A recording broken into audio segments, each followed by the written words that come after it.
Hello hi नमस्कार जय जगन्नाथ सांग मैंने आपण prior YouTube channel let's learn Odia को स्वागत। देखो मोर बंधु मैंने आम पूर्व क्लास रे वाक्य विचार ता सहित पदान्वय अव्यय विषय संपूर्ण रूप आलोचना कर देछु। यदि आपण से वीडियो देखि ना तो निश्चित रूप चैनल पेज को विजिट करी सेठारे ओडिया ग्रामर गोटे माने प्लेलिस्ट रही अछि सेठारे आपण माने डायरेक्टली देखि परिबे नचेत मुझे लिंक देदेवी आपण डिस्क्रिप्शन बॉक्स रे। हाँ तो ये जो आम व्याकरण गुड़ा करुचे 10th क्लास ग्रामर गुड़ाक यहाँ आपर आगामी जो कॉम्पिटिटिव एग्जाम आसूसी जमीक आपर आरआई एआरआई अमीन आईसीडीएस सुपरवाइजर ता सहित आपर जो टीचिंग जॉब पे आप दौरान बीएड है आपर ओटीईटी है ता सहित जूनियर टीचर आगामी जो आस जूनियर टीचर से समस्त सिलेबस सब इनक्लूड हो रही अच्छी। तो समस्ते ही वीडियोटा सब प्रथम शेष पर्यटन देखो थियोरी क्लासटा देखो तापर आम प्रैक्टिस सेशन क्लास आपको नहीं आसबू। सो आपर भल पाइबा देखो और चैनल को सब्सक्राइब कर दिंतु। तो वीडियो शेष को जब वीडियो भल लगे तो निश्चित गोटे लाइक करदे। So let's start the video. देखो आज आम आलोचना करवा वाक्यर प्रकारभेद विषय। वाक्य होउछि उपयुक्त अर्थबोधक पदसंहतिर उपयुक्त समाहार ये विषय आम आलोचना करें। आउ गठित वाक्यर रूप पदसंहति दृष्टि निर्धारित गठन कला आउ प्रकार्यात्मक दृष्टि वाक्य को दुई भाग विभक्त है। तो उभय को आम मुख्यतः कौन कह वाक्य रूप बोली कहबा। तो वाक्य रूप केते भाग विभक्त आम जानले ना दुई भाग विभक्त गोटे है गठनात्मक रूप आ गोटे है प्रकार्यात्मक रूप। गठनात्मक रूप में कौन रही आमर ना गठनात्मक रूपर 4टी पॉइंट रही सरल यौगिक जटिल आ गोटे है मिश्र वाक्य। और प्रकार्यात्मक दृष्टि वाक्य को केते भाग विभक्त कराई ना आमर 5 भाग विभक्त कराई अछि। गोटे है विवृत्ति सूचक वाक्य गोटे आदेश बा अनुरोध सूचक वाक्य आ गोटे है आम जोटा रहा प्रश्न सूचक वाक्य तापर विस्मय सूचक वाक्य आ गोटे है नास्ति सूचक वाक्य। तो प्रथम आम आलोचना करवा सरल वाक्य। देखो मैं फास्ट आपको डेफिनेशनटा कहीदे कौन सरल वाक्य क्या कहुए। जो वाक्य गोटे मात्र समापिका क्रिया थाए ताको आम सरल वाक्य बोली कहबा। देखो ऊपर जो एग्जांपल गुड़ा दि जाइए गोवर्धन दरिद्र मानकर सेवा करती नमिता को घर लोक बहुत भल पाती। तो उल्लिखित वाक्य दुईटे जो रहा आप सेवा करती आ गोटे रहा भल पाती ये दुटा होती कौन ना समापिका क्रिया है। से बोली 3 आ 4 लक्ष्य करूँ प्रणव जड़े शिल्पी आम साहित्य शिक्षक जड़े ज्ञानी व्यक्ति है। तो वाक्य दुईटे शिल्पी आ ज्ञानी व्यक्ति कौन दुईटा आम क्रिया है कि ना यहाँ क्रिया है ना। तो ये क्रिया ताले अच्छी कौटी आम तो जान गोटे वाक्य कर्ता क्रिया रे क्रिया अच्छी कौन ना क्रियाटा ये उह्य हो रही अच्छी लुचिक रही अच्छी। प्रणव जड़े शिल्पी अटंती आम साहित्य शिक्षक जड़े ज्ञानी व्यक्ति अटंती। तो अटंती ये संजोग करा तेणु ही वाक्य द्वय अटंती उह्य रही अच्छी। परवर्ती आपण रहा यौगिक वाक्य। देखो पवित्र पहुँचला सुषमा आसला ओ समस्ते मिसी पाठ पढ़िले मनोज श्रेणी रे बसिला मात्र पढ़ी पारला नहीं। 3 अच्छी माँ भल कर शिखाइले किंतु बबीता रोषे कर पारला नहीं। शिक्षक डाकिले मानस एवं सुरेश गीत गाइले। तो ये जो 4टा सेंटेंस आम देखिले है एठारे ओ मात्र किंतु एवं ये जो प्रवृत्ति ये सब गुड़ा को आम कौन कहबा ना रही आमर गोटे गोटे अव्यय पद है। ये सब प्रवृत्ति गुड़ा कौन जो ओ मात्र किंतु एवं एरा सब गोटे गोटे कौन अटंती ना सब गोटे आमर अव्यय पद अटंती है। तो जिते अव्यय पद गुड़िक द्वारा वाक्यर प्रथम अंश द्वितीय अंश मिसी गोटे पूर्ण वाक्य हो जाउछंती ताको आम कहबा यौगिक वाक्य। तेणु एगुड़ी संयोजक अव्यय बोली कहुए। तो जो ओ रहा मात्र किंतु एवं एरा सब कौन कहते दुईटा वाक्य को जोड़ुंट तेणु एगुड़ी आम कहबा संयोजक अव्यय। तो यही धरणर अव्यय पद यौगिक वाक्य गठन में सहायता करथांती। तो ये आम कौन जानले ना परस्पर निर्भरशील दुई बा तत्वधिक सरल वाक्यर समाहार जोगे गठित वाक्य को यौगिक वाक्य बोली कहबा। जो 2 बा तत्वधिक सरल वाक्य मिसिकी संयोजक अव्यय पद गुड़िक द्वारा मिसिकी से आमर मनर भाव को संपूर्ण रूपे प्रकाश करेंगे ताको आम कहबा यौगिक वाक्य। आई थिंक आप यौगिक वाक्य को बहुत भल भाव बुझीपारे। बर्तमान आम जटिल वाक्य विषय आलोचना करवा। देखो बहुत गुटे एग्जांपल दी अच्छे पे जमी देखो अजा जिते घरे पहुँचले से घरे रतन नाला 2 रे कौन ବାପା କେବେ ଆଶା କରୁନଥିଲେ ଯେ ସନାତନ ଶ୍ରେଣୀରେ ପ୍ରଥମ ହେବ। 3ରେ କ'ଣ ଦେଇଛି? ଦରକାର ସମୟରେ ଯେ ସାହାଯ୍ୟ କରେ ତାକୁ ଉପଯୁକ୍ତ ବନ୍ଧୁ କୁହାଯାଏ। କାଲିର କାମ ଯଦି ଆଜି କରୁଛ ତେବେ ଆଜିର କାମ ଏବେ କର। ତ ପ୍ରଥମ ବାକ୍ୟଟି ଯେଉଁ ଥିଲା, ସେତେବେଳେ ରତନ ଘରେ ନଥିଲା। ତ ଏଇଟା ହେଇଯିବ ଆପଣମାନଙ୍କର ଏଠି କ'ଣ, ଯେଉଁ ଦ୍ୱିତୀୟ ପଂକ୍ତିଟି ରହିଅଛି ଦେଖ ଲକ୍ଷ୍ୟ କରନ୍ତୁ, ସେତେବେଳେ ରତନ ଘରେ ପହଞ୍ଚିନଥିଲା। ତ ଏଇଟା ହେଇଯିବ ଆପଣମାନଙ୍କର ପ୍ରଧାନ ବାକ୍ୟ। ଅପ୍ରଧାନ ବାକ୍ୟ କେଉଁଟା ହେବ ନା ଅଜା ଯେତେବେଳେ ଘରେ ପହଞ୍ଚିଲେ। ତ ଏଇଟା ହେଇଯିବ ଆପଣମାନଙ୍କର ଅପ୍ରଧାନ ବାକ୍ୟ। ସେମିତି ସନାତନ ଦେଖନ୍ତୁ ଦ୍ୱିତୀୟ ପଏଣ୍ଟ ଗୁଡ଼ା ଯେଉଁଟା ରହିଛି, ଦ୍ୱିତୀୟ ବାକ୍ୟ ଗୁଡ଼ା ଯେଉଁଟା ରହିଅଛନ୍ତି, ତ ସେଗୁଡ଼ା ହିଁ ଆପଣମାନଙ୍କର ହେଇଯିବ ପ୍ରଧାନ ବାକ୍ୟ ହେଲା। ଯେମିତି ସନାତନ ପ୍ରଥମ ଶ୍ରେଣୀରେ ପ୍ରଥମ ହେବ, ତ ଏଇଟା ହେଇଯିବ କ'ଣ ପ୍ରଧାନ ବାକ୍ୟ। ବାପା କେବେ ଆଶା କରିନଥିଲେ, ଏଇଟା ହେଇଯିବ ଆପଣମାନଙ୍କର ଅପ୍ରଧାନ ବାକ୍ୟ। ସେମିତି ତାକୁ ଉପଯୁକ୍ତ ବନ୍ଧୁ କୁହାଯାଏ, ଏଇଟା ହେଇଯିବ ଆପଣମାନଙ୍କର ପ୍ରଧାନ ବାକ୍ୟ। ବାପା ମାନେ ଦରକାର ସମୟରେ ଯେ ସାହାଯ୍ୟ କରନ୍ତି, ଏଇଟା ହେଇଯିବ ଅପ୍ରଧାନ ବାକ୍ୟ। ତ ଆଜିର କାମ ଏବେ କର, ଏଇଟା ହେଇଯିବ ପ୍ରଧାନ ବାକ୍ୟ। ଆଉ କାଲିର କାମ ଆଜି କରୁଛ କି, ତ ଏଇଟା ହେଇଯିବ ଅପ୍ରଧାନ ବାକ୍ୟ। ତ ଏଠି ଆମେ ଦେଖିଲେ ଅପ୍ରଧାନ ବାକ୍ୟ ସହିତ ପ୍ରଧାନ ବାକ୍ୟ ମିଶିଲେ ଗୋଟେ ଜଟିଳ ବାକ୍ୟ ହୁଏ ହେଲା। ତାହେଲେ ପ୍ରଥମେ ଗୋଟେ ଜଟିଳ ବାକ୍ୟରେ କ'ଣ ହେବ ନା, ପ୍ରଥମେ ଆପଣମାନଙ୍କର ଗୋଟେ ରହିବ ଅପ୍ରଧାନ ବାକ୍ୟ, ଆଉ ଶେଷକୁ ଯେଉଁଟା ରହିବ ଆପଣମାନଙ୍କର ସେଇଟା ହେଇଯିବ ପ୍ରଧାନ ବାକ୍ୟ। ତ ଆମେ ଜାଣିଲେ ଯେ 2 ବା ତତ୍ୱଧିକ ପରସ୍ପର ସାପେକ୍ଷ ଖଣ୍ଡବାକ୍ୟର ସମନ୍ୱୟରେ ଜଟିଳ ବାକ୍ୟ ଗଠିତ ହୋଇଥାଏ। ତ ଜଟିଳ ବାକ୍ୟ କିପରି ଗଠିତ ହୋଇଥାଏ?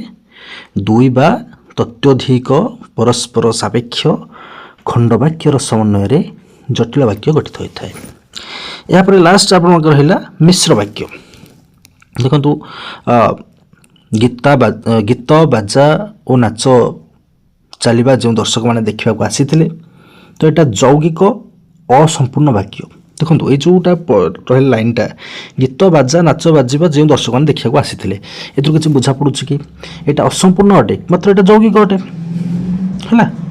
ତ ଏଇଟା ଯୌଗିକ ଅଟେ, ଓ ଲାଗିଛି ନା ଏଠି, ଓ ନାଚ ଦେଖିବାକୁ ଆସନ୍ତୁ, ଓ ଏଠି କ'ଣ ଗୋଟେ ସଂଯୋଜକ ଅବୟବ। ସେମିତି ଜେଜେ ସେମାନଙ୍କୁ ଉପଯୁକ୍ତ ଚୌକିରେ ବସାଇଲେ, ଏଇଟା ଗୋଟେ ସରଳ ବାକ୍ୟ ଅଟେ। ସେମିତି ସେମାନଙ୍କୁ ଯଥାଶକ୍ତି ଭୋଜନ ମଧ୍ୟ ପ୍ରଦାନ କଲେ, ଏଇଟା ମଧ୍ୟ ଗୋଟେ ସରଳ ବାକ୍ୟ ହେବ। ଯଦି ଆମେ 3ଟି ଯାକ ବାକ୍ୟକୁ ଯୋଡ଼ିଦେବା ତାହେଲେ କ'ଣ ହେବ ଦେଖିବା। ଗୀତ ବାଜା ଓ ନାଚ ବାଜିବା ସମୟରେ ଯେଉଁ ଦର୍ଶକମାନେ ଦେଖିବାକୁ ଆସିଥିଲେ, ଜେଜେ ସେମାନଙ୍କୁ ଉପଯୁକ୍ତ ଚୌକିରେ ବସାଇଲେ ଓ ସେମାନଙ୍କୁ ଯଥାଶକ୍ତି ଭୋଜନ ମଧ୍ୟ ପ୍ରଦାନ କଲେ। ତ ଯେକୌଣସି ପ୍ରକାର ବାକ୍ୟର ସମନ୍ୱିତ ରୂପ ବା ମିଳିତ ରୂପକୁ ଆମେ କହିବା ମିଶ୍ର ବାକ୍ୟ। ଯୌଗିକ ସହିତ ସରଳ ମିଶିକି ଥାଉ, ସରଳ ସହିତ ଜଟିଳ ମିଶିକି ଥାଉ, ସରଳ ସହିତ ଯୌଗିକ ମିଶିକି ଥାଉ, ତ ଏଇଟାକୁ ଆମେ କ'ଣ କହିବା? ସମନ୍ୱିତ ରୂପକୁ ଆମେ କ'ଣ କହିବା ନା ମିଶ୍ର ବାକ୍ୟ ବୋଲି କହିବା। ନାଓ ବାକ୍ୟର ପ୍ରକାର୍ଯ୍ୟଗତ ରୂପ ବିଷୟରେ ଆଲୋଚନା କରିବା। ତ ପ୍ରଥମ ପଏଣ୍ଟରେ ଆପଣମାନଙ୍କର ଥିଲା ବିବୃତ୍ତି ସୂଚକ ବାକ୍ୟ। ଦେଖନ୍ତୁ ଏଇଟା ଆମେ କହୁଛେ ଡିକ୍ଲାରେଟିଭ୍ ସେଣ୍ଟେନ୍ସ ଇଂଲିଶରେ। ଏ ବର୍ଷ ପ୍ରବଳ ଶୀତ ହୋଇଛି, କବିମାନଙ୍କ ମଧ୍ୟରେ ଶାରଳା ଦାସ ଆଦି କବି ଅଟନ୍ତି। ତ ପ୍ରଥମ ବାକ୍ୟରେ ଶୀତ ସମ୍ପର୍କରେ କିଛି କୁହାଯାଇଛି, ଦ୍ୱିତୀୟ ବାକ୍ୟରେ ଶାରଳା ଦାସଙ୍କ ସମ୍ପର୍କରେ କିଛି ବିବୃତ୍ତି ଦିଆଯାଇଅଛି। ତ ନିର୍ଦ୍ଦିଷ୍ଟ ବିଷୟକ ବିବୃତ୍ତି ବା ବକ୍ତବ୍ୟ ପ୍ରକାଶ କରୁଥିବା ବାକ୍ୟକୁ ବିବୃତ୍ତି ସୂଚକ ବାକ୍ୟ ବୋଲି କୁହାଯାଏ ହେଲା। ଯେତେବେଳେ ଶୀତ ସମ୍ପର୍କରେ କିଛି କୁହାଯାଇଛି, ଏଠି ମଧ୍ୟ ମାନେ ଶାରଳା ଦାସଙ୍କ ବିଷୟରେ କିଛି କୁହାଯାଇଅଛି, ତ ନିର୍ଦ୍ଦିଷ୍ଟ ବିଷୟକ ବିବୃତ୍ତି ବା ବକ୍ତବ୍ୟ ପ୍ରକାଶ କରୁଥିବା ବାକ୍ୟକୁ ଆମେ କ'ଣ କହିବା? ବିବୃତ୍ତି ସୂଚକ ବାକ୍ୟ ବୋଲି କହିବା। ପରବର୍ତ୍ତୀ ଆସିବ ଆପଣମାନଙ୍କର ଅନୁରୋଧ ବା ଆଦେଶ ସୂଚକ। ଏଇଟା ମଧ୍ୟ ମୋତେ ଆପଣମାନଙ୍କୁ ବୁଝିବାକୁ ପଡ଼ିବନି, ଆପଣମାନେ ଅତି ସହଜରେ ବୁଝିପାରୁଥିବେ। ଯେଉଁଠି ଆମେ କହିଲା ବେଳେ ମାନେ ଅନୁରୋଧ କରୁଛେ, ସୀତା ଗଲୁ ପାଣି ଗ୍ଲାସ୍ ଆଣିବୁ, ତ ଏଠି ଆମେ ତାକୁ କ'ଣ କଲେ? ଅନୁରୋଧ କଲେ। ସୀତା ପାଣି ଗ୍ଲାସ୍ ଆଣିଲୁ, ତ ଏଠାରେ କ'ଣ ହେଲା?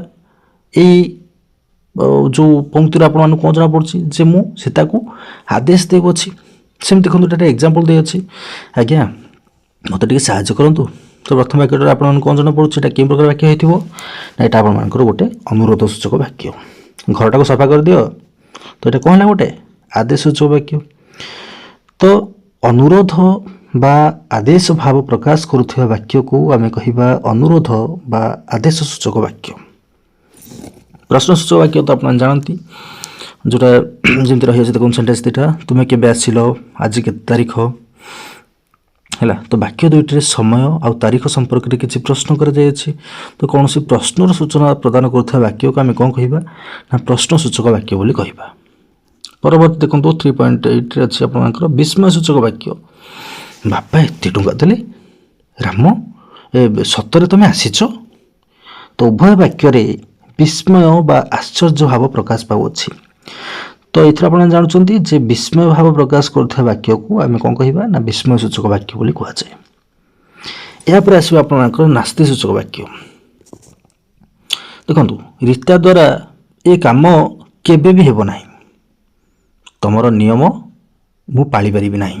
ତ ଉଭୟ ବାକ୍ୟରେ ନାସ୍ତିର ସୂଚନା ମିଳୁଅଛି। ତ ନାସ୍ତିର ସୂଚନା ପ୍ରଦାନ କରୁଥିବା ବାକ୍ୟକୁ ଆମେ କ'ଣ କହିବା? ନାସ୍ତି ସୂଚକ ବାକ୍ୟ ବୋଲି କହିବା। ତ ବର୍ତ୍ତମାନ ଆମେ ଆଲୋଚନା କରିବା ଆପଣମାନଙ୍କର ବାକ୍ୟ ରୂପାନ୍ତର ବିଷୟରେ। ଦେଖନ୍ତୁ, କହିବା ସମୟରେ ବକ୍ତା ଗୋଟିଏ ବକ୍ତବ୍ୟକୁ ବିଭିନ୍ନ ଢଙ୍ଗିରେ ପ୍ରକାଶ କରିଥାଏ। ଏହା ଫଳରେ ବକ୍ତାଙ୍କର ଉଦ୍ଦେଶ୍ୟ ମଧ୍ୟ ପ୍ରକାଶ ପାଏ, ଶ୍ରୋତା ମଧ୍ୟ ତାକୁ ବୁଝିପାରନ୍ତି। ତ ଗୋଟେ ପ୍ରକାର ବକ୍ତବ୍ୟକୁ ବେଳେବେଳେ ଅନ୍ୟ ପ୍ରକାର ମଧ୍ୟ କରାଯାଇଥାଏ। ମାନେ ଆମର ଗୋଟେ ଲଙ୍ଗ ସେଣ୍ଟେନ୍ସଟା ହେଉଛି, ଆମେ ତାକୁ ଲଙ୍ଗଲି ନ କହିକି ଆମେ ସଦାବେଳେ ଚେଷ୍ଟା କରିବା କେମିତି କହିବା ପାଇଁ, ତାକୁ ଆମେ ଆଜ୍ ପସିବୁଲ୍ ଆଜ୍ ତାକୁ ଆମେ ସର୍ଟ କରି କହିଲେ ଯେମିତି ଅନ୍ୟ ଜଣେ ବୁଝିପାରିବ। ତ ବେଳେବେଳେ ଅଳ୍ପ କଥାକୁ ବହୁଳ ଭାବରେ ଆଉ ବହୁ କଥାକୁ ଅଳ୍ପ ମଧ୍ୟରେ ମଧ୍ୟ ପ୍ରକାଶ କରାଯାଇଥାଏ। ଦେଖନ୍ତୁ, ଏଠି ଦୁଇଟି ସେଣ୍ଟେନ୍ସ ଦେଇଅଛି। ଯେଉଁ ସ୍ୱାମୀ ଓ ସ୍ତ୍ରୀ ଏଠାକୁ ଆସିଥିଲେ ସେ ଦୁଇ ଜଣ ଯାକ ମୋ ସାଙ୍ଗର ଭାଇ ଓ ତାଙ୍କ ସ୍ତ୍ରୀ। ତ ଏଟାକୁ ଆମେ ଏମିତି ମଧ୍ୟ କହିପାରିବା ଯେ ଏଠାକୁ ଆସିଥିବା ଦମ୍ପତି ମୋ ସାଙ୍ଗର ଭାଇ ଓ ଭାଉଜ। ତ ପ୍ରଥମ ବାକ୍ୟର ଯେଉଁ ଦୀର୍ଘତା ଦ୍ୱିତୀୟ ବାକ୍ୟରେ ଅଛି କି ନାହିଁ, କିନ୍ତୁ ବକ୍ତବ୍ୟ ବଦଳି ନାହିଁ ବା ଯେଉଁ ମନର ଭାବଟାକୁ ଆମେ ପ୍ରକାଶ କଲେ ପ୍ରଥମ ବାକ୍ୟଟିରେ, ସେ ଜିନିଷଟାକୁ ଆମେ ଦ୍ୱିତୀୟ ବାକ୍ୟଟିରେ ସର୍ଟଲି କହିଲେ ସେ ଜିନିଷଟା ବୁଝା ପଡ଼ିଗଲା। ତ ପ୍ରଥମ ବାକ୍ୟରେ ଯେଉଁ ସ୍ୱାମୀ ଓ ସ୍ତ୍ରୀ ସେ ଏଠାକୁ ଆସିଥିଲେ, ତା ସ୍ଥାନରେ ଦ୍ୱିତୀୟ ବାକ୍ୟରେ ଏଠାକୁ ଆସିଥିବା ଦମ୍ପତି କୁହାଗଲା। ଆଉ ପ୍ରଥମ ବାକ୍ୟରେ ତାଙ୍କ ସ୍ତ୍ରୀ ମାନେ ଦ୍ୱିତୀୟ ବାକ୍ୟରେ ଭାଉଜ ବୋଲି ଲେଖାଯିବାରୁ ବାକ୍ୟ ସଂକ୍ଷିପ୍ତ ଆଉ ସୁନ୍ଦର ମଧ୍ୟ ହୋଇଗଲା। ତ ଏଥିରେ ଆମେ ଜାଣିଲେ ଯେ ଗୋଟିଏ ପ୍ରକାର ବାକ୍ୟକୁ ଅର୍ଥ ପରିବର୍ତ୍ତନ ନ କରି ଅନ୍ୟ ପ୍ରକାରର ବାକ୍ୟରେ ପରିଣତ କରିବାକୁ ବାକ୍ୟର ରୂପାନ୍ତରୀକରଣ ବୋଲି କୁହାଯାଏ। ଇମ୍ପୋର୍ଟାଣ୍ଟ ପଏଣ୍ଟ ପିଲାମାନେ ଏଟାକୁ ମନେ ରଖନ୍ତୁ, ଏଟାକୁ ଲେଖି ରଖନ୍ତୁ, ନୋଟ୍ ଡାଉନ୍ କରିଦିଅନ୍ତୁ। ଗୋଟିଏ ପ୍ରକାରର ବାକ୍ୟକୁ ଅର୍ଥ ପରିବର୍ତ୍ତନ ନ କରି ଯେତେବେଳେ ଅନ୍ୟ ପ୍ରକାରର ବାକ୍ୟରେ ପରିଣତ କରିବାକୁ ଆମେ କହିବା ବାକ୍ୟର ରୂପାନ୍ତର ବୋଲି କୁହାଯିବ। ତ ବାକ୍ୟର ଗଠନଗତ ରୂପାନ୍ତର ବିଷୟରେ ପ୍ରଥମେ ଆମେ ଆଲୋଚନା କରିବା। ଦେଖନ୍ତୁ, ଗୋଟେ ସରଳ ବାକ୍ୟଟେ ଦେଇଅଛି ଏଠାରେ, ହରି ଭଲ ନାଚିବାରୁ ସୁନାମ ଅର୍ଜନ କରିଛି। ତ ଯଦି ଏହି ସେଣ୍ଟେନ୍ସଟାକୁ ଆମେ ଯୌଗିକ ବାକ୍ୟରେ କହିବା ତାହେଲେ କେମିତି ହେବ? ତ କେମିତି ହେବ ଦେଖନ୍ତୁ, ହରି ଭଲ ନାଚୁଛି ଓ ଏଥିପାଇଁ ସୁନାମ ଅର୍ଜନ କରୁଛି। ଜଟିଳ ବାକ୍ୟରେ କ'ଣ ହେବ? ଯଦି ହରି ଭଲ ନାଚିବ ତେବେ ସେ ସୁନାମ ଅର୍ଜନ କରିବ। ତ ସେଇ ସେମ୍ ସେଣ୍ଟେନ୍ସ ବେଳେ ତାକୁ ଆମେ ସରଳ ବାକ୍ୟରେ କହିପାରିଲେ, ତାକୁ ଆମେ ଯୌଗିକ ବାକ୍ୟରେ କହିପାରିଲେ, ତାକୁ ଆମେ ଜଟିଳ ବାକ୍ୟରେ ମଧ୍ୟ କହିପାରିଲେ। ତ ଏଇଭଳି ଭାବରେ ଯଦି ଗୋଟେ ଯୌଗିକ ବାକ୍ୟରେ ଥିବା ସେଣ୍ଟେନ୍ସ ଦେଖନ୍ତୁ, ଝଡ଼ କମିଗଲା ଆଉ ପିଲାମାନେ ନିଜ ନିଜ ଘରକୁ ଫେରିଗଲେ। ତ ଏଇଟାକୁ ମଧ୍ୟ ଆମେ ସରଳ କରି କହିପାରିବା, ଝଡ଼ କମିବାରୁ ପିଲାମାନେ ନିଜ ନିଜ ଘରକୁ ଫେରିଗଲେ। ଏଟାକୁ ଚାହିଁଲେ ମଧ୍ୟ ଆମେ ଜଟିଳ କରିପାରିବା, ଯେମିତି ଯେହେତୁ ଝଡ଼ କମିଗଲା ତେଣୁ ପିଲାମାନେ ନିଜ ନିଜ ଘରକୁ ଫେରିଗଲେ। ଆଉ କ'ଣ ହୋଇପାରିବ? ଯେତେବେଳେ ଝଡ଼ କମିଗଲା ସେତେବେଳେ ପିଲାମାନେ ନିଜ ନିଜ ଘରକୁ ଫେରିଗଲେ। ହେଲା, ସେମିତି ଯଦି ଆଉ ଗୋଟେ ଅଛି ଜଟିଳ ବାକ୍ୟକୁ ମଧ୍ୟ ଆମେ ସରଳ ଆଉ ଯୌଗିକ ମଧ୍ୟ ପ୍ରକାଶ କରିପାରିବା।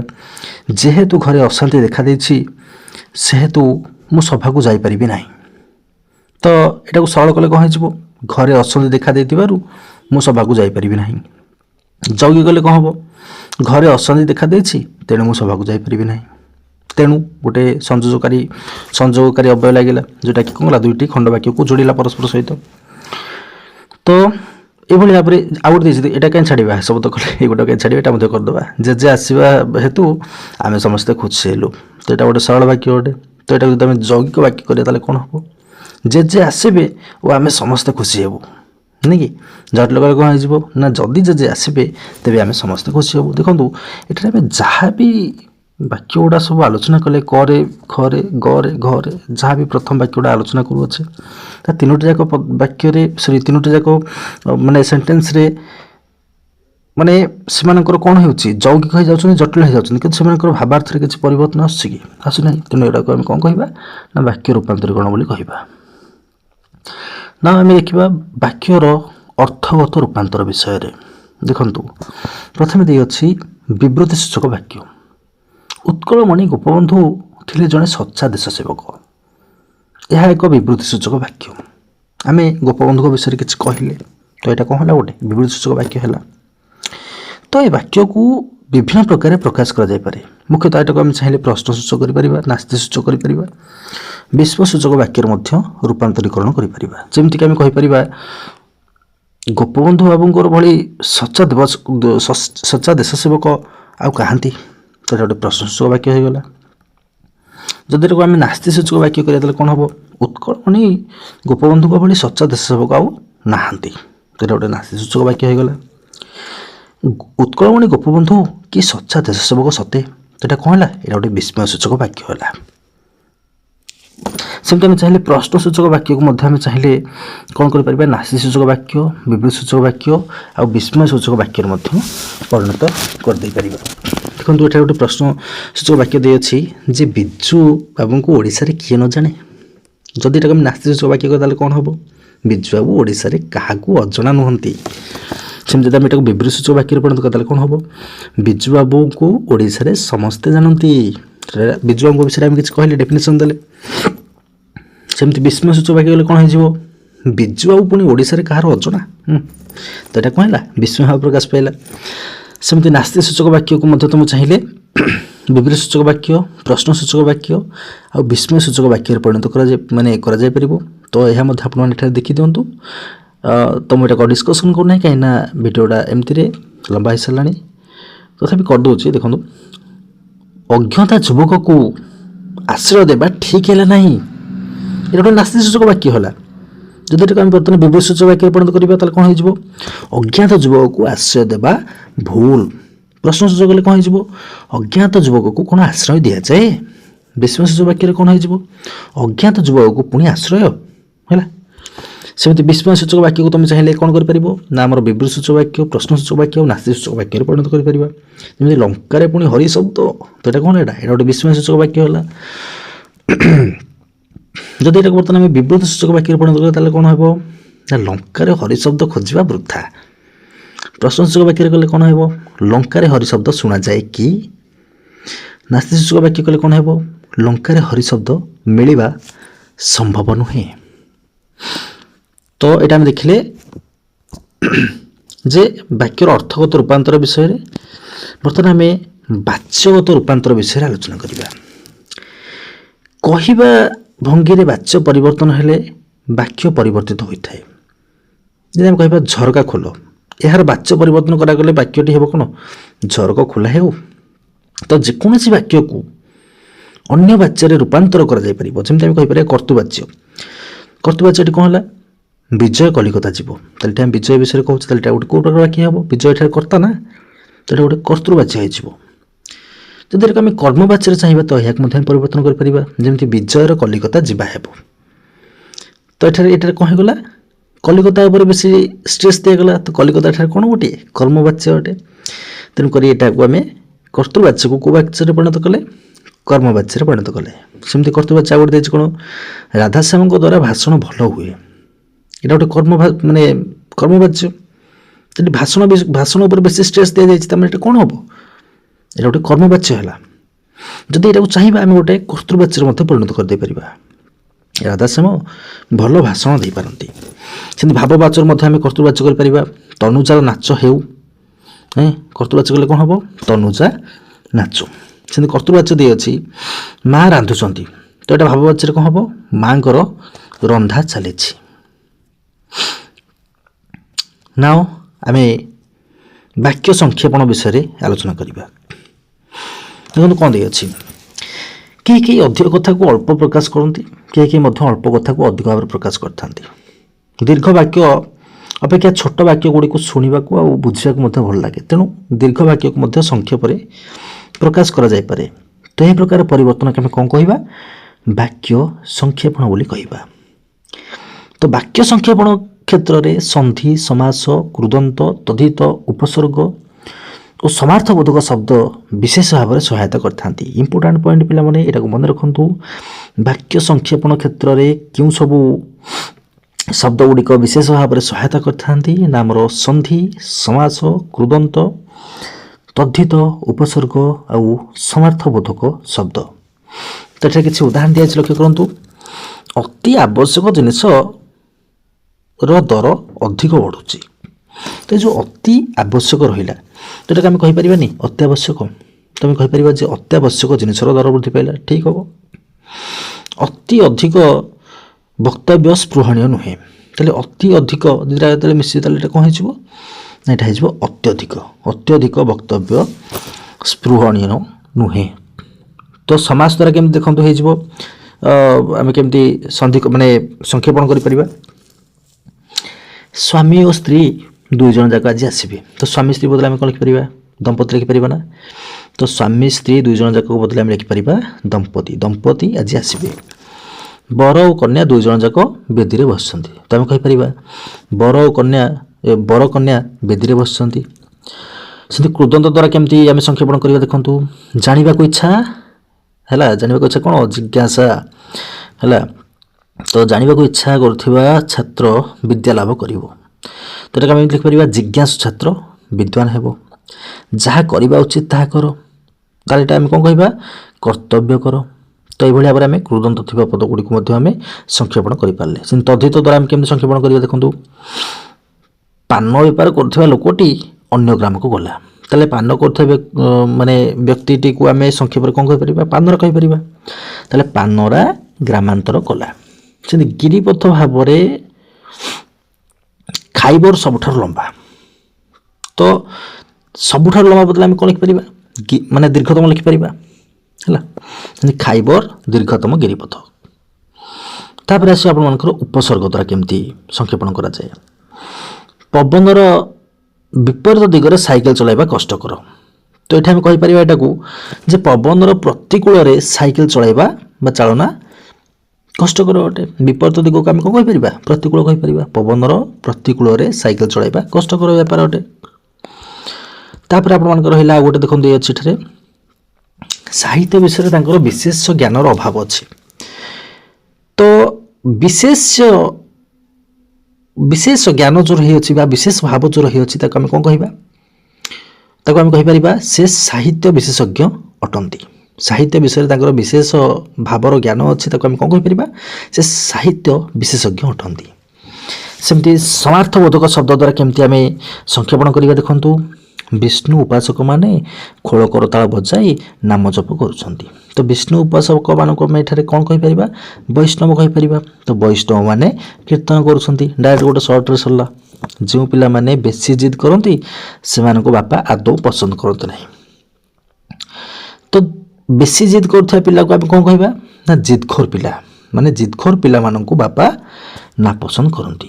ତାପରେ ଉକ୍ତି ପରିବର୍ତ୍ତନ ଦ୍ୱାରା ଆମେ କେମିତି ଦେଖନ୍ତୁ ଚେଞ୍ଜ କରିବା ଦେଖନ୍ତୁ, ଦେଇଛି ଶିକ୍ଷକ କହିଲେ ମୁଁ ଆଜି ଇଂରାଜୀ ପଢ଼ାଇବି, ସେଟା ଗୋଟେ ପ୍ରତ୍ୟକ୍ଷ ଉକ୍ତି ହେଲା, ମାନେ ଯେଟା ଆମେ କହୁଛେ ଡାଇରେକ୍ଟ ସ୍ପିଚ୍ ହେଲା, ତ ଏଟାକୁ ଚାହିଁଲେ ଆମେ କ'ଣ କରିପାରିବା ଇନଡାଇରେକ୍ଟ କହିପାରିବା। ତ ଶିକ୍ଷକ ଇଂରାଜୀ ପଢ଼ାଇବେ ବୋଲି କହିଲେ, ସେମିତି ହରି ଯାତ୍ରା ଦେଖେ ନାହିଁ ବୋଲି କହିଲା, ତ ଏଇଟା ଗୋଟେ ପରୋକ୍ଷ ଉକ୍ତି ବା ଯେଟା ଆମେ କହୁଛେ ଇନଡାଇରେକ୍ଟ ସ୍ପିଚ୍, ତ ଏଟାକୁ ଆମେ ଡାଇରେକ୍ଟ କରିପାରିବା ହରି କହିଲା ମୁଁ ଯାତ୍ରା ଦେଖେ ନାହିଁ। ତ ଏଇଭଳି ଭାବରେ ଆମେ ଉକ୍ତି ପରିବର୍ତ୍ତନ ଦ୍ୱାରା ମଧ୍ୟ ବାକ୍ୟ ଗୁଡ଼ିକୁ ସଂକ୍ଷେପଣ କରିପାରିବା।